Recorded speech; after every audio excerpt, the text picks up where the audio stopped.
how's your day going? How's your quarantine? I know you said you was working on a piece. Yeah. That's what put most of my energy into. It's no point Mm-hmm. like freaking out. Just look at it as just downtime, a free vacation almost, and just kind Yeah, of focus on something else. And that's just what I chose to focus on. You I know, feel you. yeah. I put out like a basic challenge to anybody who calls himself a creative of whatever Mm-hmm. kind, and just create your best shit during this time because I know other people are quarantined too. So Mm-hmm. just put your energy into that, whatever it is. If you sing or you rap, there's no reason why you should come out of this without a song. It's like, Right. what were you doing? You was just chilling. You don't really care Mm-hmm. about what you say you want to be. So this is I this hear is what you find out for real. Mm-hmm. Yeah, I hear you. Because everybody just got downtime, so that makes sense. That makes sense. And it's good that you at least being productive. You got your whole little museum back there. I see. Oh yeah, you see it. I got my little art wall, and then I started doing this wall over here. Oh, you painted on that wall. I thought that was a piece. Oh, No, that's the wow. wall.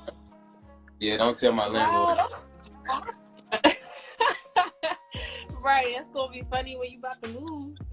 I'm gonna have to print over it. It's gonna be cool, but it's like an ongoing diary kind of. That's why it's not finished. I have different moments and stuff where I just feel like painting. I just get it out and be done with it. And when I am finished, I'm gonna take like a overall picture of it, and I'm Mm-hmm. gonna have. I've been thinking about it. I'm gonna put together a track list because each part of the picture has different song references from different albums. Of course, a lot of Kanye, but it's also some Tyler Creator in there with the Mm-hmm. bumblebees and the flowers and stuff like that. Just stuff I was listening to while I was painting. So I'm Hmm. trying to put that together as a whole when I finish.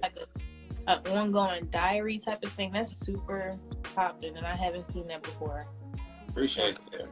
Yeah, that's lit. Well, let me do my little intro.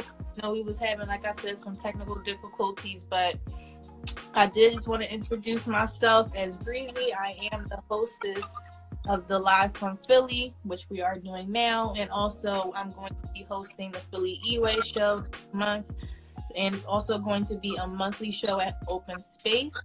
So we're super excited about that. But I know you already started and we're on your live on your page, but I did just want you to go ahead and try and introduce yourself to people who may not know you or, haven't heard of you. Go ahead and just give us a little, little spit for you. All right. Well, my Instagram is fish.bone. I just go by Fish, of course, in the art world. I've been painting about 7-8 months now, but I've been drawing pretty much my whole life. So I decided just to pick up paint because I wanted to actually make money from doing this. At some point, you got to really make a choice, and I know I don't like the whole 9 to 5 thought process, clock in, clock out. So if I'm going to do something different, I got to push towards it. So I decided to start painting. I kind of looked at what like these higher up artists actually make doing this stuff that they love. Yeah. So it's possible, it's almost like going to the league. So I'm just going to keep shooting my shot and end up with more opportunities like this. Right.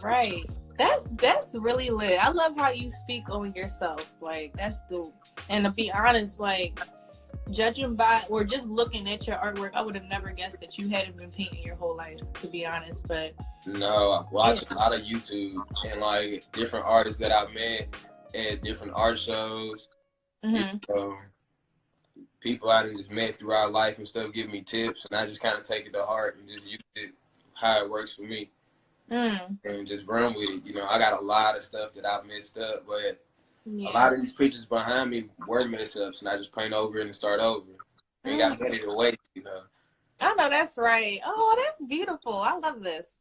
All right, so we're gonna do a few icebreakers first. The first thing you already and it's crazy because you were already kind of talking about it, but what is one thing that you can't go without during this quarantine? Man, I'd be lying if I wouldn't say internet. All right. But even if the internet went out, it would have to be genuinely art because what I went and bought before they locked us down, I went and bought more canvases. And I thought most people wouldn't do that. Like I ordered paint over Amazon and stuff like that. So it just continued to prove to me how much I really do care about this, and I got to take it more serious. Right. Yeah, I would say art. I hear you. And I had a feeling he was gonna say that, to be honest. I would probably say the same. Like, if I didn't have internet, I could probably I could survive, but it would just be a lot more of a grueling 2 weeks. Because when you think about how much we rely on technology and stuff now, it's both like a blessing and a curse. Because like we can be too connected to our phones, but then we can also like do a lot with it. Like it's like been a whole new way for people to make money just off of, you know. Right, straight up. And it's all Yeah. about how you decide to use it. Your phone can either be a distraction or it can make you money. So Mhm. I'm starting to try to figure out how to make money from it, Give Yeah. it time, so why not? Right. Right. Now the next thing we're gonna do two truths and a lie. Have you played this before? Yeah. All right. So all right. So tell our fans two things about yourself that's true and one lie. Okay. Um, I'm from Louisiana. I love pineapples, and I'm allergic to seafood. Hmm. All right, y'all. What y'all think is the lie out of what he said? He's from Louisiana. He loves pineapples, and you said you're allergic to seafood. Hmm. I'm trying to guess which one I think it is.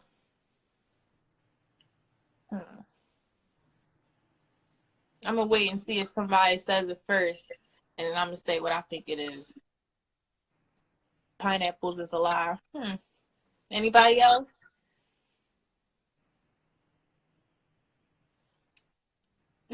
Somebody said you love crab legs. Quit lying.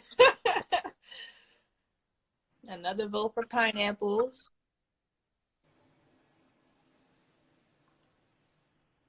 I mean, who don't like pineapples for real? Because you ain't from Louisiana. Somebody said seafood.